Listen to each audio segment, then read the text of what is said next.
Today I'm headed to Regina, Saskatchewan for a family event, so I thought I'll take you guys along with me whilst I share some of my insights on the city of Regina as a British immigrant living in Canada.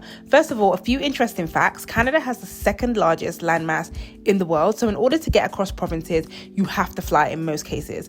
I live on the East Coast and I'm headed to the West Coast, so flying is mandatory.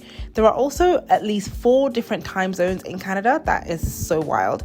When flying within Canada, you don't have to fly with your passport. You can just use a valid Canadian driver's license. However, I always take my passport just in case, and because I'm not a Canadian citizen, I always fly with my permanent residency card.